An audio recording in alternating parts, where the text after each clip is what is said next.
तो नाजरीन, पूरे मुल्क की नजरें आज सुप्रीम कोर्ट पर हैं और केस की समाअत के दौरान सिक्योरिटी के क्या इंतजाम हैं, कौन कौन किस किस गेट पर मौजूद होगा और कौन कौन किस किस गेट से दाखिल होगा, ये जानते हैं। सुप्रीम कोर्ट के बाहर मौजूद हैं बोल न्यूज के नुमाइंदे और ब्यूरो चीफ इस्लामाबाद सिद्दीक जान।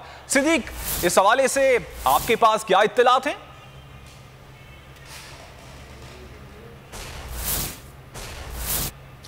जी बिल्कुल, इस वक्त हम सुप्रीम कोर्ट ऑफ पाकिस्तान मौजूद हैं। तमाम नज़रें इस सुप्रीम कोर्ट ऑफ पाकिस्तान पर हैं। आप मेरे रकम में देख सकते हैं सुप्रीम कोर्ट ऑफ पाकिस्तान की बिल्डिंग, जहां पर बड़ा मार्का जो है वो लगेगा।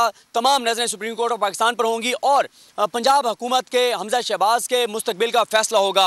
आपको बताएंगे सुप्रीम कोर्ट के अंदर क्या सूरत हाल होगी। तो तमाम सुप्रीम कोर्ट के जो गेट्स हैं वहाँ पर सिक्योरिटी हाई अलर्ट होगी, रेंजर्स मौजूद होगी, पुलिस मौजूद होगी और कोई जो है वो ऐसी चीज़ जिसके खदशात हैं जो बोल पहले बता चुका है, राना सनौला साहब हैं, जिनके नीचे ये सारी इंतजामिया आती है। तो वो जाहिर है उस तरह से सूरत हाल नहीं होगी कि वो कारकुनान को रोकेंगे या ज़्यादा सख्ती करेंगे, लेकिन सुप्रीम कोर्ट की जानिब से, सुप्रीम कोर्ट की सिक्योरिटी देखने वाले जो जिम्मेदारान हैं, उनकी जानिब से ये हिदायत दी गई हैं, अहकाम दिए गए हैं कि किसी सूरत भी ऐसा हालात ना पैदा किए जाएँ कि यहाँ पर तसादुम हो। इंशाल्लाह जो बोल की हमारी टीम है, 6 रिपोर्टर्स की टीम बराह रास्त कवरेज कर रही होगी, लम्हा ब लम्हा आपको ये वो रोशनम है। और थोड़ा सा अगर आपको आगे आकर दिखा सकें कि ये जो अंदर सुप्रीम कोर्ट के दाखिल होने का रास्ता है, इसी में सामने 2 कोर्ट रूम्स हैं, एक राइट पर एक लेफ्ट पर। इन दोनों कोर्ट रूम्स में कल वीडियो लिंक के ज़रिए समाअत जो है वो बराह रास्त दिखाई जाएगी।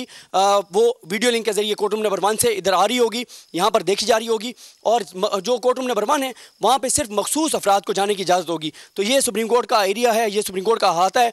तो हमने आपको जैसे दिखाया, बताया, ये सूरत हाल है। हर गेट पर, हर रास्ते पर जो है वो खासी सख्त सिक्योरिटी होगी। वो लम्हा ब लम्हा हम दिखाएंगे, बताएंगे कि यहाँ पर ठीक। सिद्दीक, आपका शुक्रिया। सब्सक्राइब करें और बेल दबाएं ताकि कोई खबर रह न जाए।